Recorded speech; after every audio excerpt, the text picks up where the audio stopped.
Hello everybody!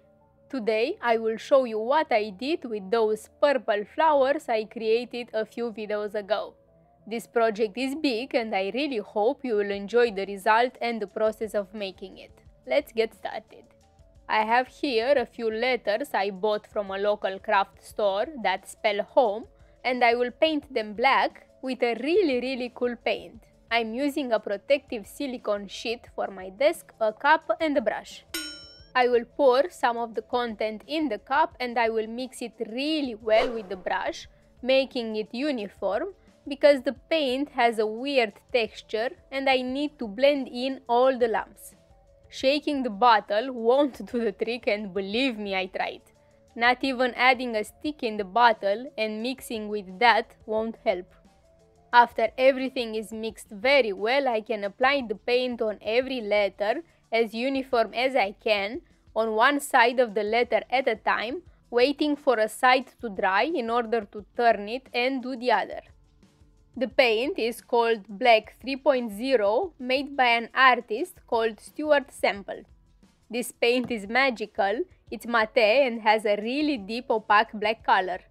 As a downside, since it is matte, any scratch or mark left on its surface after it is dried will be visible and not in a good way, so I had to handle the letters very carefully in order to avoid that.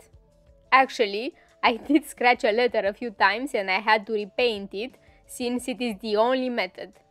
If you want more details about it, let me know down in the comments and I will make another video on it. Once it is dried though, it looks amazing. By the way, I am not Anish Kapoor and I have no intention of giving him any of my paint. Explanation in the description.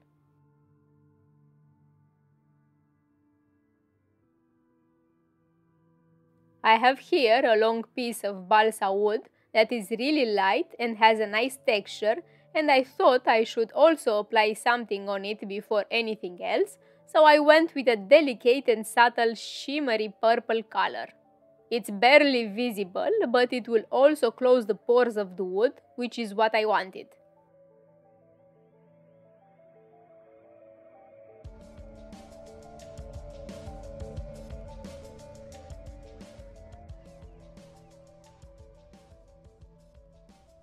I wanted to add the letters on the wood, but then I had another idea to first add some lights all around the wood to also be able to light it at night time and make the content visible when it's dark in the room. In case you're wondering, it's just a string of LED lights with an USB plug.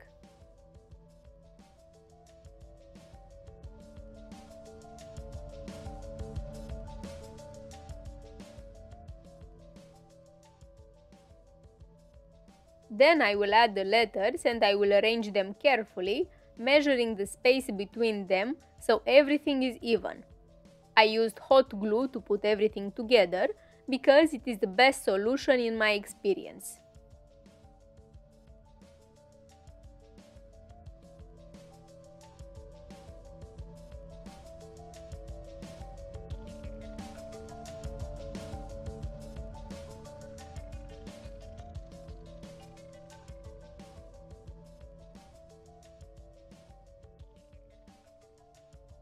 Next, I have here some really cute and small purple flowers, and all you need to create one are just some eccentric teardrop petals, 8 in total, each from half a strip of paper, which you need to flatten really well and then glue all of them on a 2-strip tight coil.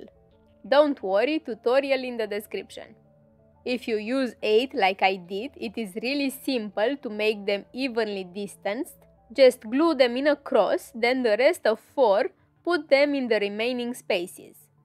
And also using hot glue makes the whole process much faster and allows you the freedom to make them in 3D, not flat.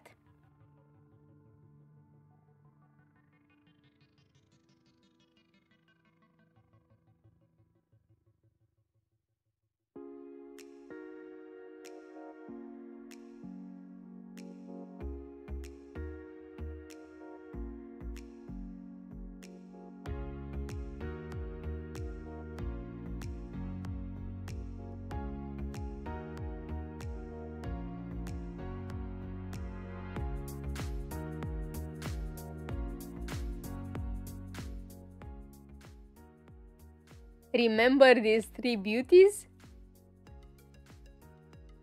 They added a wow factor to my project, and I complemented them with artificial moss.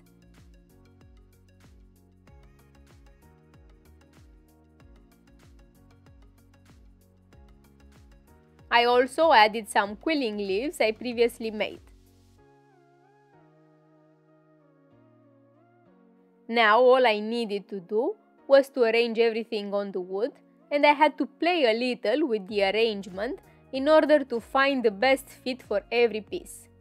I wanted to create a foresty and fresh vibe, and I think I nailed it.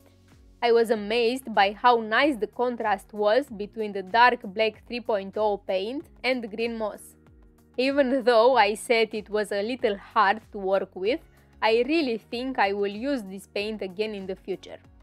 To achieve this dark look, Stuart added many pigments that dry at different angles, which means they scatter the light, not allowing any reflections, so very little light gets back to your eyes, and that means you'll see the object as being very dark. He claims it can absorb up to 99% of the light hitting it.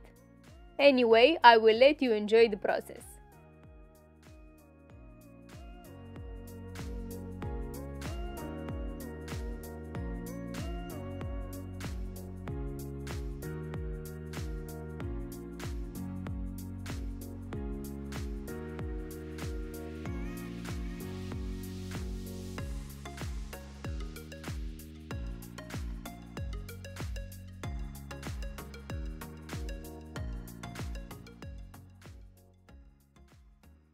In the end, I complemented everything with a few colored glass squares, and that's it. Hope you like it, and don't forget to hit that subscribe button and leave a like. This is a decoration that was specially made for a friend of mine, new owner of a house, so I thought it's the perfect gift for her since she's a purple color lover. I also had in mind the materials I would use, but never the exact overall design. However, that came as I was working on it and arranging everything, and you know, not everything can be planned ahead. Anyway, it will all look differently once you have everything in front of you, no matter how many designs you create in your mind. The main idea is to leave your imagination to work, to play with all the pieces until you get a result you are really satisfied with. That's it for today. Thanks for watching and see you next time. Take care.